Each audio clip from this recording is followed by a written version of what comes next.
The night Karen tried to ruin us in front of the police was the exact moment everything finally turned against her. Snow was falling hard, the kind that erased footprints within minutes, and she thought the storm would help her story. She was wrong. That blizzard ended up exposing the truth instead. It started when the sirens cut through the quiet street. Red and blue lights reflected across the thick snow, bouncing off the houses and lighting up the entire block. I was standing near my driveway beside Mark, my neighbor, both of us covered in snow from shoveling for hours. The storm had been getting worse, and we were trying to clear enough space so cars wouldn't get stuck. That's when Karen walked toward the officers the moment they stepped out of the patrol car. She didn't even wait. "There they are," she shouted, pointing directly at us. "Those two. They've been causing problems all night." I felt Mark shift slightly beside me, but he stayed calm. He always stayed calm. The officers looked at us, then back at her. "What seems to be the problem, ma'am?" one of them asked. Karen stepped forward dramatically, her boots crunching loudly in the snow. The wind blew her coat as she pointed again, her voice loud and angry. "They've been blocking the street, making noise, and threatening me," she said. "I feel unsafe in my own home." I couldn't believe what I was hearing. Threatening her. We hadn't even spoken to her all night until she started yelling earlier. Mark finally spoke, his tone steady. "We've just been clearing snow," he explained. "That's all." Karen laughed loudly, shaking her head. "No, they're lying," she snapped. "They've been out here acting like they own the place." The snow kept falling harder, covering our tracks, covering everything. It was almost like the storm was trying to hide what had really happened. But I noticed something. One of the officers wasn't just listening. He was looking down, at the ground, at the snow. His flashlight moved slowly across the fresh surface, scanning the area around Karen's yard, then toward our driveway. His expression changed slightly, like he had just noticed something that didn't match her story. Karen kept talking, piling on accusation after accusation, her voice sharp and fast. But the officer's eyes stayed on the snow. And in that moment, I realized something important. The storm hadn't hidden the truth. It had preserved it. The officer slowly swept his flashlight across the ground again, the beam cutting through the falling snow. For a few seconds, no one spoke. Karen was still talking, still accusing, still pointing at us like we had done something terrible. But the officer wasn't looking at her anymore. He was studying the footprints. Fresh snow had covered most of the street, but not everything. Near Karen's yard, the snow was disturbed in clear patterns. Deep prints led from her front door to the edge of the road. Then back again, over and over. But there were no other footprints near her property. None from us. Mark noticed it too. I could feel him shift slightly beside me, but he stayed silent. We both understood something was happening. "Ma'am," the officer said calmly, still looking down. "Can you explain what happened before we arrived?" Karen crossed her arms tightly. "I already told you," she said. "They came close to my yard. They were yelling. I felt threatened." The second officer turned his flashlight toward our driveway. Our footprints were clear. Straight lines from the garage to the road and back. Nothing else. No paths leading toward Karen's side. Just snow clearing. Nothing more. Mark spoke again, his voice steady. "We haven't gone near her yard," he said. "We've been right here the whole time." Karen quickly shook her head. "That's not true. They walked over there earlier," she insisted. The first officer finally stood up straight. He looked at Karen, then at the ground again. "Ma'am," he said carefully, "I'm not seeing any tracks from them leading to your yard." Karen froze for half a second. Just a moment, but it was enough. "The snow covered it," she said quickly. "It's been snowing hard." The officer nodded slowly. "Yes, it has," he agreed. "But the snow here is fresh. And your footprints are still visible." He pointed the light again. The only clear tracks near her house were hers. Back and forth, like she had been pacing. Karen's voice grew louder again. Well, they were still being loud. I couldn't even sleep. The officers exchanged a quick glance. Mark leaned slightly toward me. "She's getting nervous," he whispered. I nodded. For the first time since the police arrived, Karen didn't look confident anymore. Her eyes moved quickly from the officers to the ground, then back to us. The snow kept falling, but it was too late. The ground had already told its story. And the officers were starting to see it. The wind picked up again, sending sheets of snow across the street, but the silence between us felt heavier than the storm itself. Karen stood stiffly, her arms crossed tight against her chest, her eyes moving quickly between the officers and the ground as if she was trying to think of what to say next. One of the officers stepped forward slowly, his boots sinking into the thick snow. "Ma'am," he said calmly, "you mentioned they were near your yard earlier. Can you show us where?" Karen hesitated. It was small, barely noticeable, but it was there. She turned and pointed toward the side of her house. "Right there," she said quickly. They were standing right there. The officer walked over, shining his flashlight across the snow. The beam revealed something clear and undeniable. Only one set of footprints. Karen's. They led from her front door to the edge of her yard. Then back again. The same path repeated several times, like she had been pacing in frustration. But there were no other tracks. None leading from our driveway. None coming toward her house. Just hers. The officer looked back at us, then back at her. "Are you sure about that?" he asked gently. Karen's voice rose again, trying to sound confident. "Yes, I saw them." Mark finally spoke, still calm, still steady. "We haven't moved from our driveway," he said. "We've just been clearing snow." The second officer now walked toward our side. His flashlight moved across the ground, tracing our footprints. Straight lines, back and forth between the garage and the street. Nothing leading toward Karen's property. Nothing at all. The snow told a simple story. We stayed where we were. She stayed where she was. Karen noticed the officers studying the ground and stepped forward quickly. "The snow covered everything," she said again. "You can't see it now." But the first officer shook his head slightly. "The snow is fresh," he explained. "If someone had walked here recently, we'd see at least some sign of it." For the first time, Karen didn't respond right away. Her mouth opened slightly, then closed again. Mark leaned closer to me. "They caught her," he whispered. I felt the tension in my chest start to ease just a little. Not because we were safe yet, but because the truth was slowly coming out. Karen looked down at the snow, then back up at the officers. The anger was still there, but something else was showing now. Uncertainty. The storm had been on her side when she called. But now, the very snow she hoped would hide everything was exposing every lie she told. And the officers were noticing every detail. The wind whistled through the trees as the officers continued examining the ground, their flashlights cutting through the swirling snow. Karen stood a few steps away, her breathing quick, her shoulders tense. The confidence she had when the police first arrived was slipping away with every passing second. One officer turned back toward her. "Ma'am, we just want to understand what happened," he said calmly. "Can you walk us through everything again from the beginning?" Karen brushed snow off her sleeve, clearly trying to collect herself. "They were outside yelling," she said. "They kept making noise. I told them to stop, but they wouldn't listen." Mark stayed beside me, quiet and steady. The officer nodded slowly. "And when exactly did they come near your yard?" Karen pointed again, but this time her hand wavered slightly. "Earlier. Before you got here." The second officer looked down once more at the snow near her property. The footprints were still clear, still undisturbed except for her own. He followed them with his light, tracing the path back to her front door. Then he turned toward us. "Have either of you left your driveway tonight?" he asked. I shook my head. "No, sir. We've just been clearing snow so the road doesn't get blocked." Mark nodded in agreement. "We stayed right here," he added. "We didn't go near her place." Karen let out a frustrated sigh. "They're lying," she said again, but this time her voice didn't sound as strong. The first officer crouched slightly, brushing a thin layer of fresh snow away with his glove. Underneath, the older prints were still visible. Only Karen's. He stood back up slowly. "Ma'am," he said, "we're only seeing one set of tracks here." Karen looked at the ground for a moment, then back at him. "The storm covered everything else," she insisted. But even as she said it, her voice sounded unsure.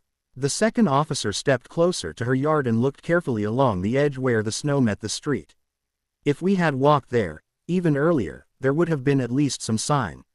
But there wasn't. Mark leaned toward me again, speaking softly. She didn't think about the footprints. I nodded. It was becoming clear now. Karen had expected the storm to hide everything. But instead, it had preserved every step she took.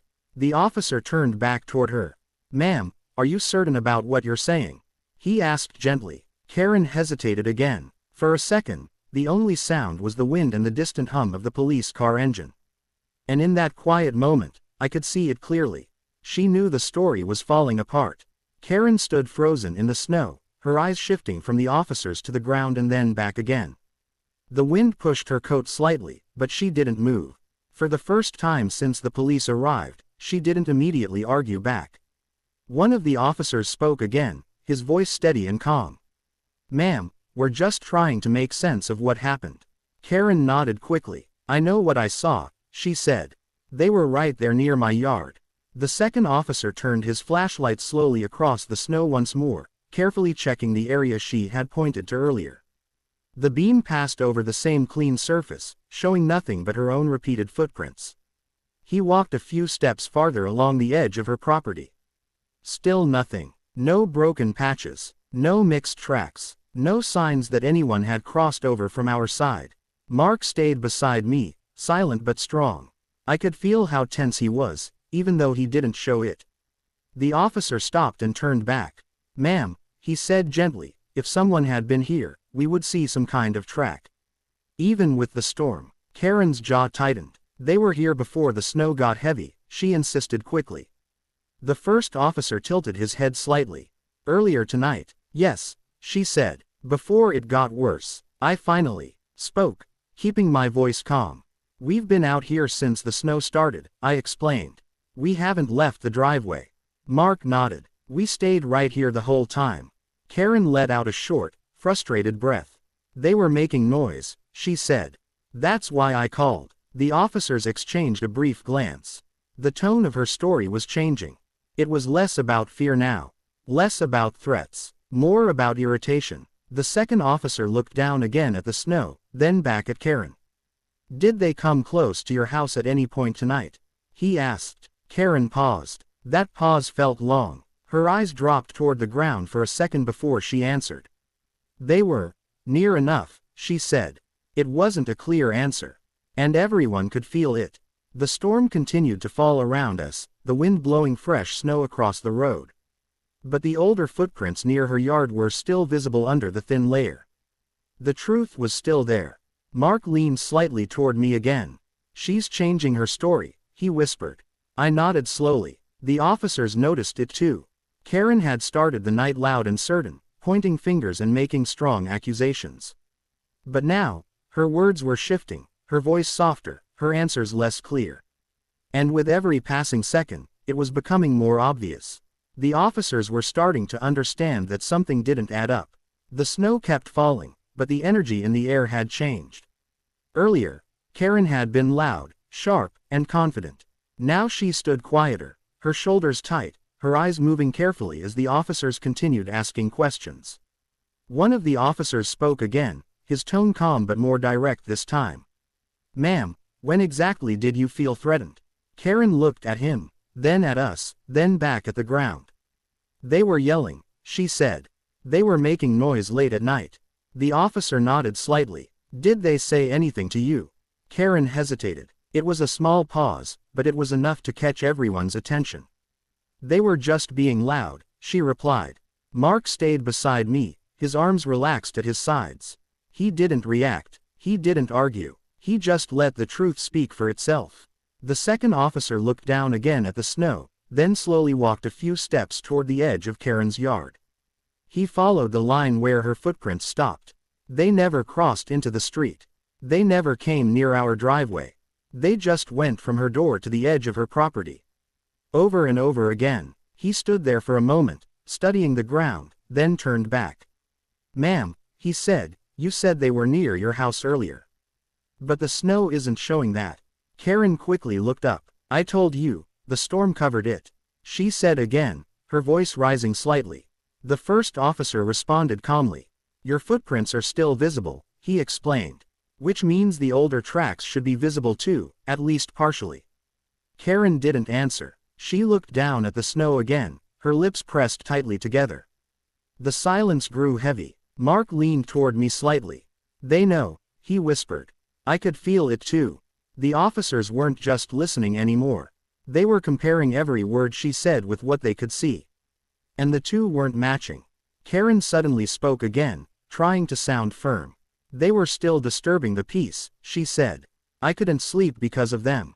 The officer nodded. "Okay," he said, "but that's different from them coming onto your property." Karen froze. It was only for a second. But it said everything. Her eyes moved quickly between the two officers, then toward us. For the first time that night, she didn't point. She didn't accuse. She just stood there, unsure. The storm kept falling, the snow quietly covering the street, but the truth was already clear, and the officers were starting to see right through her story. The wind slowed for a moment, and the falling snow became softer, almost quiet, as if the storm itself was pausing to listen. Karen stood in front of the officers, her earlier anger now replaced by tension. She shifted her weight from one foot to the other, her boots pressing into the deep snow. One of the officers spoke again, this time more gently. "Ma'am, we're not saying you're wrong to call if you feel uncomfortable," he said. "But we need to understand exactly what happened." Karen nodded quickly, almost too quickly. "I understand," she replied. "I just felt like they were causing trouble." Mark stayed calm beside me, his voice steady when he spoke. "We've just been trying to clear the snow so the street doesn't get blocked," he said. The second officer turned toward our driveway again, shining his flashlight across the area. The path we had cleared was clear and wide. The straight lines of our footprints showed exactly where we had been working. Nothing led toward Karen's yard. Nothing came close to her door. The officer looked back at her. "Have you spoken to them tonight before calling us?" he asked. Karen hesitated again. "No," she said after a moment. That answer seemed to surprise the officers slightly. "So there wasn't any argument before the call?" the first officer asked. Karen swallowed. "I just saw them outside and felt uncomfortable," she replied. The story was changing again. Earlier, she said we were yelling. Earlier, she said we came near her yard. Now, she was saying she never even spoke to us before calling. Mark leaned toward me quietly. "She keeps changing it," he whispered. I nodded. The officers were noticing it too. One of them stepped slowly toward the edge of her yard again, looking carefully at the snow under his flashlight. The footprints were still clear. The same repeated path, from her front door, to the edge, then back again. No signs of anyone else. He stood up straight and turned back. "Ma'am," he said calmly, "you mentioned earlier that they were near your property." Karen looked at him, her face tense. "Yes," she said, but her voice wasn't strong anymore. The officer paused before speaking again. "We're just trying to understand, because the ground isn't showing that." The words hung in the cold air. Karen didn't respond right away. The storm had hidden many things that night, but it hadn't hidden the truth. And now, standing there in the snow, under the flashing lights, it was becoming harder for her to hold her story together. The storm had quieted slightly, but the tension in the air had only grown heavier. Snow continued to fall in steady sheets, covering the street in a thick white layer. The flashing lights from the police car reflected across the snow, making everything feel still and exposed at the same time. Karen stood with her arms folded tightly, her eyes moving between the officers and the ground. The confidence she had at the beginning was completely gone now. In its place was hesitation. One of the officers spoke carefully. "Ma'am, earlier you said they were yelling and came close to your yard. But now you're saying you didn't speak to them at all before calling." Karen looked at him, her face tense. "I just felt uncomfortable," she said. "That's why I called." The second officer nodded slowly. "That's understandable," he replied. "But we have to make sure we're responding to real situations." Mark stayed quiet beside me, letting the officers handle it. The wind moved the falling snow across the road, slowly covering our earlier footprints. But the older prints near Karen's yard were still visible under the thin layer. The officer pointed his flashlight again. "These tracks show you've been walking back and forth here for a while," he said. "But we don't see any tracks from them coming near your place." Karen didn't answer. She looked down at the snow, her jaw tight, her fingers gripping her coat sleeve. For a moment, no one spoke. Then she suddenly said, maybe they were just close enough to make me nervous. It wasn't the same as before. Not yelling, not threatening, not near her yard, just close enough. The officers exchanged another look. The first officer spoke again, his voice calm but more serious now. Ma'am, we just want to be clear. Did either of them come onto your property tonight? Karen opened her mouth to answer, then stopped. Her eyes moved toward us for a brief second, then back to the officer. No, she said quietly. The word hung in the cold air. Mark let out a slow breath beside me. That single answer changed everything. She had finally said it. The officers didn't react immediately, but I could see it in their faces. They understood now. The earlier accusations didn't match what she was saying anymore. The storm kept falling, but the truth had already settled. Karen had called them in anger. And now, standing there in the snow, her story had begun to fall apart in front of everyone. The snow continued to fall quietly around us, but everything felt different now. The tension that had filled the street earlier was slowly fading, replaced by a heavy silence. Karen stood still, her arms wrapped tightly around herself, her eyes lowered toward the ground. One of the officers finally spoke, his tone calm but firm. Ma'am, we just want to make sure we understand clearly, he said. So they never came onto your property tonight? Karen hesitated, her breath visible in the cold air. No, she said again, her voice barely above a whisper. The officer nodded slowly. And they didn't threaten you? Karen didn't answer right away. She glanced at us for a moment, then quickly looked away. No, she admitted. The second officer looked down at the snow one last time, his flashlight passing over the footprints that told the real story.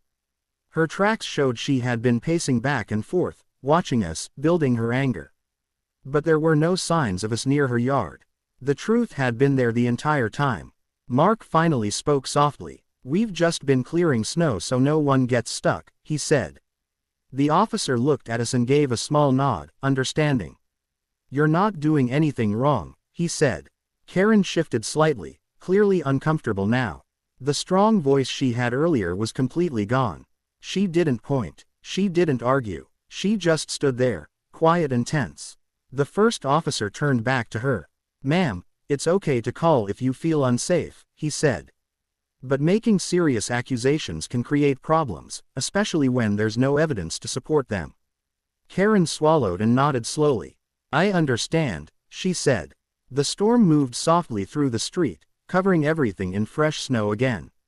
The flashing red and blue lights reflected across the white ground as the officers stepped back toward their car. Mark leaned toward me slightly. She thought the snow would hide everything, he whispered. I nodded. But instead, the snow had done the opposite. It had shown every step she took. The officers got into their car, and the engine started. The lights slowly turned away as they began to leave the street behind. Karen turned without saying a word and walked back toward her house, her boots sinking into the snow with each step. No more shouting, no more accusations, just silence. And in that quiet moment, it was clear to everyone. She had accused us in front of the police. But the truth had been written in the snow all along. Welcome to Karen Universe, where we dive into every wild, quirky, and intriguing story out there. In the middle of a heavy snowstorm, Karen loudly accused us in front of the police, claiming we were threatening her. My neighbor stood beside me as officers quietly examined the snow around her house. The footprints told the real story, and Harley was exposed right there in the front of everyone. If you enjoyed the, don't forget to subscribe to Karen Universe, share with your friends and drop your thoughts in the comments.